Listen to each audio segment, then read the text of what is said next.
आप देखिए इसमें से ऊज आउट हो चुका है।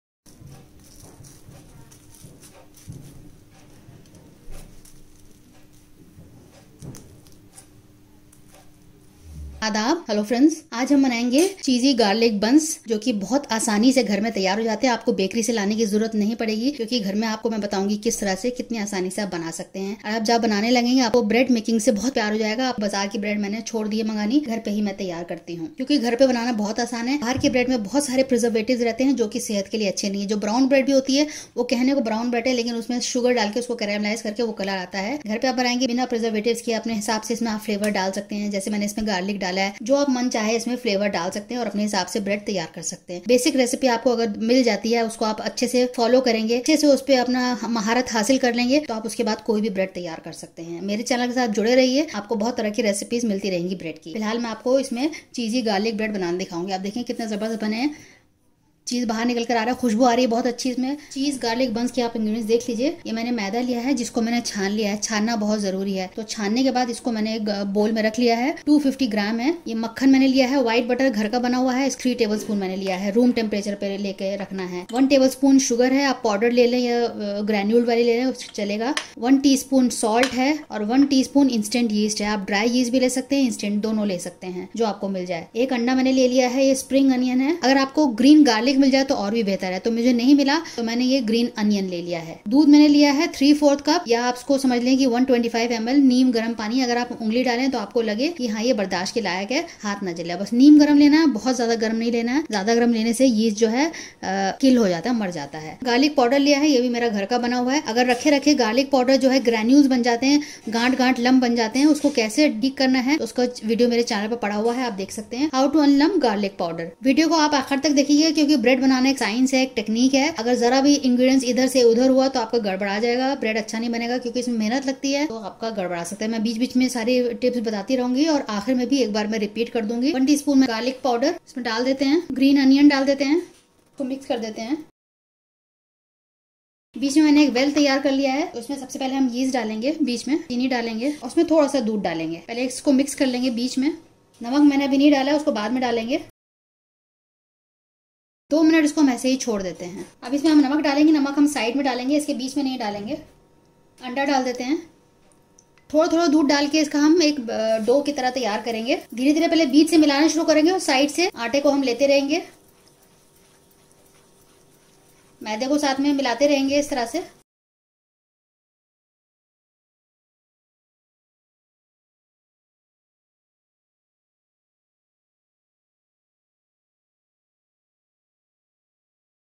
आखिर में इसमें मक्खन डाल रही हूँ। ये व्हाइट बटर है, अगर सॉल्टेड भी होगा तो चलेगा। तो बस अब हम इसको हाथ से मिक्स करेंगे और एक डो की तरह इसको तैयार कर लेंगे। थोड़ा सारा आटे को इकट्ठा कर लेते हैं। आपके पास अगर गार्लिक पाउडर नहीं है तो आप छोटा छोटा लहसुन को काट लीजिएगा, उसके बाद थोड़ा सा घी में उसको भून लीजिएगा, हल्का सा ब्राउन कर लीजिएगा और उसको डाल दीजिएगा। तो ये डो इकट्ठा हो गया है। आप मेरे हाथ की टेक्निक को देखिएगा, मैं किस तरह से कर रही हूँ, उस पर ध्यान देना है आपने। इसको हम 10 मिनट तक मसलेंगे। अभी देखिए कितना खुरदुरा सा, कितना कैसा है। 10 से 12 मिनट इसको गूंद लेंगे तो बिल्कुल सॉफ्ट सिल्की डो की तरह हो जाएगा। उंगलियों से ऐसे पकड़ना है, दूसरे हाथ की हथेली को यूज करना है। इस तरह से हाथ से आगे बढ़ाना है, बहुत ज्यादा जोर नहीं लगाना है, हल्के हाथ से आपको करना है। पुश एंड फोल्ड टेक्निक है ये। हाथ से पुश कर रहे हैं और फिर फोल्ड कर रहे हैं। तो ये टेक्निक करते हुए 10 मिनट तक मैं करूंगी। आप दोनों हाथ से इस तरह से भी कर सकते हैं, पलट दें, इस तरह से कर लें। आपको ज्यादा इसमें सूखा आटा नहीं लगाना है, मैदा नहीं लगाना है। बस आप गूंदते गूंदते हल्के हाथ से करेंगे, ये चिकना हो जाएगा। तो अब मैं वीडियो को फास्ट फॉरवर्ड करके आपको दिखाती हूँ। घड़ी आप देख लीजिएगा, 10 मिनट बिल्कुल आपको देख के करना है टाइम। इस तरह का स्टिकी डो होगा, आपको बिल्कुल फिक्र करने की जरूरत नहीं है। धीरे धीरे अब ये होता रहेगा। आपको लगे बहुत ज्यादा चिपक रहा है तो हाथ में हल्का सा मैदा लगा लीजिएगा।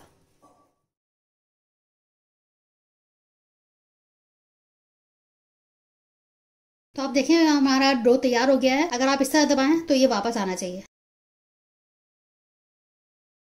इस तरह से होना चाहिए। थोड़ा सा मैं हाथ में ऑयल लगा लूंगी और इसके ऊपर लगाऊंगी।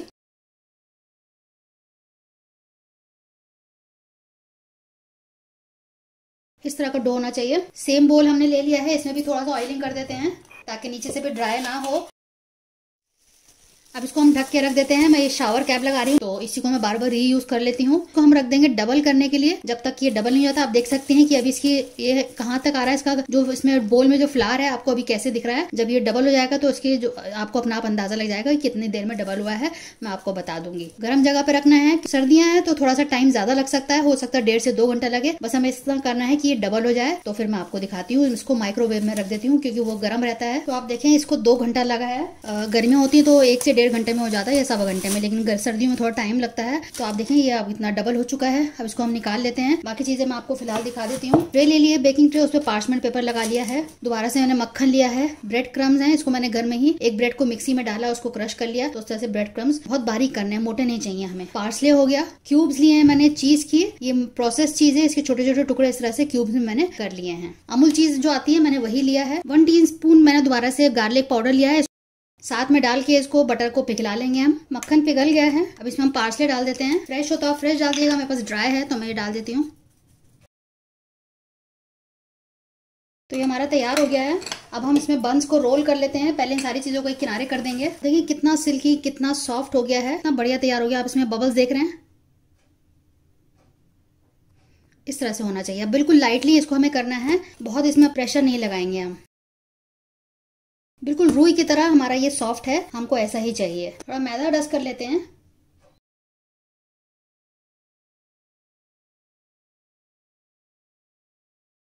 इस तरह से लॉग तैयार कर लेंगे, लंबा कर लेंगे इसको। तो ये लॉग हमारा तैयार हो गया है। इसको इक्वल पार्ट्स में काट लेंगे। इसको एक किनारे रख देते हैं। अभी जैसे हम रोटी के लिए गोल तैयार करते हैं उस तरह से हमें इसकी लोई तैयार कर लेंगे। सारे इस तरह से तैयार कर लेते हैं। सारे बॉल्स तैयार हो गए हैं। अब इसको हम एक एक करके ले लेते हैं। जो सबसे पहले मैंने बनाया था, पहले मैंने वो ले लिया है। इसको हाथ से ही बड़ा कर लेते हैं। मैदा मैंने डस्ट किया है थोड़ा सा। ये जो हमने बटर का पेस्ट तैयार किया है इसको लगा लेते हैं अंदर, और एक चीज का पीस रख देते हैं। और सिंपली इसके सारे किनारों को हम पकड़ के गोल कर लेंगे और इस तरह से हमारा ये बन तैयार हो जाएगा। इसको सील कर देना है।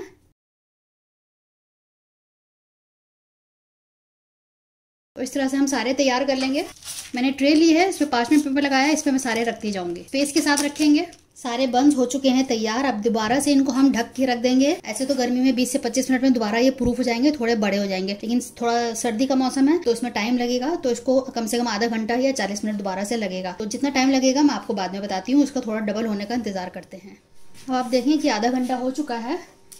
ये साइज में थोड़े बड़े हो गए हैं। मैंने अवन को प्री हीट करने के लिए रख दिया है 180 डिग्री पे दोनों रॉड्स के साथ। 10 मिनट उसका हम इंतजार करेंगे तो उसको तब तक 40 मिनट हो जाएगा। तो 10 मिनट बाद इसको मैं अवन में रख दूंगी। अब ये जो बचा हुआ मक्खन है हम इसके ऊपर हल्का हल्का सब पे लगा देंगे। इससे क्या होगा कि ब्राउन क्रस्ट आएगा। अगर आप ये नहीं लगाना चाहते हैं, एक अंडे को फेंट लीजिएगा, वो लगा सकते हैं, या दूध को हल्का गर्म करके इस पे लगा सकते हैं, उससे अच्छा क्रस्ट आता है। बस इसलिए हम लगा रहे हैं। सब पे मैं लगा देती हूँ। बहुत लाइटली हमें लगाना है, ज्यादा प्रेशर नहीं डालना है। ब्रशिंग अच्छे से हो गई है। इसमें हल्का हल्का हम ये ब्रेड क्रम्स डाल देते हैं। हल्का हल्का डालना है। आप चाहें तो उस पर सेसमे सीड भी डाल सकते हैं, तिल, सफेद तिल जिसको हम बोलते हैं। मैं ओवन में रखती हूँ और जब ये बेक हो जाते हैं तो मैं आपको दिखाती हूँ। तो आप देखें कितने बढ़िया से तैयार हुए हैं। देखिए कितने बढ़िया सा कलर आ गया है। वो इसकी वजह से, क्योंकि हमने इसमें बटर लगाया और ब्रेड क्रम्स लगाया, उसकी वजह से इतना अच्छा क्रस्ट आ गया है। मैं आपको पीछे से भी दिखा देती हूँ। ये देखिए पीछे से भी कितने बढ़िया से कुक हो गए हैं। ऊज आउट होने लगा है चीज, कितने सॉफ्ट हैं। अगर रेसिपी अच्छी लगे तो शेयर कीजिएगा अपने दोस्तों के साथ, अजीजों के साथ। बहुत जबरदस्त बने हैं। आपको मैं एक बार टिप्स रिपीट कर देती हूँ कि आपको यीस्ट का सबसे ज्यादा ध्यान रखना है। मोस्ट इंपॉर्टेंट पार्ट है कि यीस्ट आपका कैसा होना चाहिए। यीस्ट को आपको कूल और ड्राई प्लेस पे स्टोर करना है। अगर आप इसको गर्माई में रखेंगे, हीट के पास रखेंगे, सनलाइट में रखेंगे तो यीस्ट खराब हो जाता है, वो एक्टिव नहीं होगा, किल हो जाएगा। और आप इतनी मेहनत करेंगे और आपके बंस फूलेंगे नहीं, इनमें टेस्ट नहीं आएगा। तो इसलिए आपको यीस्ट का ध्यान रखना है। आप अलग से पहले, सबसे पहले यीस्ट को चीनी, हल्का नीम गर्म पानी या दूध, उसमें अपना यीस्ट को पहले देख लीजिए कि वो ठीक से काम कर रहा है कि नहीं कर रहा, उसमें झाग झाग से बनने लगेंगे। अगर झाग बनने लगे इसका मतलब वो यीस्ट बिल्कुल सही है, तो आप आगे बढ़िएगा। क्योंकि हम बनाते रहते हैं इसलिए हमें आइडिया है। और मैं इसको कूल और ड्राई प्लेस पे रखती हूँ अपने यीस्ट को दिखा देती हूँ मैं कौन सा यीस्ट यूज करती हूँ। मैं ये वाला यूज करती हूँ इंस्टेंट यीस्ट 4 सीजन्स का। पूरा ये डब्बा आता है, पैक आता है, तो क्योंकि हमें जरूरत पड़ती रहती है हमेशा बनाने की, इसलिए मैं हमेशा इसको बल्क में खरीद के रख लेती हूँ। अगर आपके छोटे छोटे पैकेट भी मिल रहे हैं आप वो भी खरीद सकते हैं। तो इसको आप एयर टाइट कंटेनर में बंद करके कूल और ड्राई प्लेस पे रखें तो आपका यीस्ट जो है बिल्कुल सही रहेगा। दूसरी इंपॉर्टेंट टिप ये है कि जो आपको दूध या गर्म पानी लेना है, नीम गर्म होना चाहिए, बहुत ज्यादा भी नहीं होना चाहिए और ठंडा भी नहीं चाहिए। ठंडा होगा तो एक्टिव नहीं होगा यीस्ट, और जो अगर बहुत ज्यादा पानी को गर्म कर लेंगे तो उसमें यीस्ट किल हो जाएगा। तो सबसे ज्यादा आपको पानी का और यीस्ट का ध्यान रखना है। अगर ये दोनों चीज आप अच्छे से कर लेंगे तो आपका जो ब्रेड है, जो भी आप ब्रेड बना रहे हैं, बंस बना रहे हैं, पाव बना रहे हैं, बहुत अच्छे बनेंगे। पाव की रेसिपी मेरे चैनल पे है, आप देख सकते हैं। पाव भाजी मसाला कैसे बनाना है, पाव कैसे तैयार करना है, पूरी भाजी मैंने बनाई है। तो पूरा एक ही वीडियो में आपको 3 रेसिपी मिल जाएंगी, तो वो आप देख लीजिएगा। तीसरा इंपॉर्टेंट टिप ये है, जब आप डो तैयार कर लें तो 10 से 12 मिनट आपको रगड़ना है हल्के हाथों से। जो मैंने आपको टेक्निक बताई है, पुश एंड फोल्ड टेक्निक से आपको उसको अच्छे से रगड़ लीजिएगा ताकि वो स्मूथ और सिल्की टेक्सचर आ जाए। उसके बाद आप दबा के देखेंगे, जैसे मैंने आपको दिखाया था, दबा के देखेंगे तो वो बिल्कुल वापस आ जाना चाहिए। उतना लेवल का आपको इलास्टिसिटी आपके डो में चाहिए, क्योंकि सर्दियों का मौसम है, उसमें थोड़ा सा टाइम लगता है। तो आपको ध्यान रखना है कि जब वो डबल हो जाए तब आपको उसको अपना शेप देना है, इस तरह से शेप देना है। शेप देने के बाद आपको इस प्रोसेस को हम बोलते हैं प्रूफिंग। जब हम उसको डबल करने के लिए रखते हैं, इसको बंस बनाने के बाद इसको हमने दोबारा से आधे घंटे के लिए रखा, तो उसको हम बोलते हैं सेकंड प्रूफिंग। तो फर्स्ट प्रूफिंग, सेकंड प्रूफिंग आप दोनों कायदे से कर लीजिएगा। बेक होने पे भी देखिए बड़े होते हैं, एक दूसरे सट गए हैं। पहले कितना गैप था, अब एक दूसरे सट गए हैं, तो बेक होने पे भी ये फूलते हैं। तो आपको फर्स्ट प्रूफिंग, सेकंड प्रूफिंग दोनों करने हैं। चौथी इंपॉर्टेंट टिप ये है कि आपको प्री हीट में ही रखना है, ठंडे ओवन में आपको बिल्कुल नहीं रखना है। 10 मिनट अपने जो आपकी सेटिंग्स है उसके हिसाब से रख लीजिए। नॉर्मली हम 160-170 की डिग्री पे रखते हैं प्री हीट करने के लिए, और दोनों रॉड्स को ऑन करते हैं। और फिर लास्ट में आखिर के 2 मिनट ऊपर ये कलर लाने के लिए मैं ऊपर वाला रॉड को ऑन कर देती हूँ और नीचे वाला मैं बंद कर देती हूँ। तो उससे क्या होता है कि ऊपर वाले रॉड जलाने से वो बहुत अच्छा सा ये कलर आ जाता है। तो ये 4-5 टिप्स आप फॉलो करेंगे, आपके बढ़िया से कोई भी ब्रेड तैयार हो जाएगी। तरह तरह के ब्रेड्स बनाना आपको दिखाऊंगी। मेरे चैनल के साथ आप जुड़े रहिए, आपको हर तरह की रेसिपीज मिलेंगी, बिहार की, दिल्ली की, non veg, weight loss recipe, salads, तो बहुत सारी प्लेलिस्ट आप मेरा चेक कर लीजिएगा। रेसिपी अच्छी लगे तो शेयर कीजिएगा अपने दोस्तों के साथ, अजीजों के साथ। अगली बार मिलते हैं किसी नई रेसिपी के साथ, तब तक के लिए शुक्रिया। देखते रहिए शाहलाज दस्तरखान।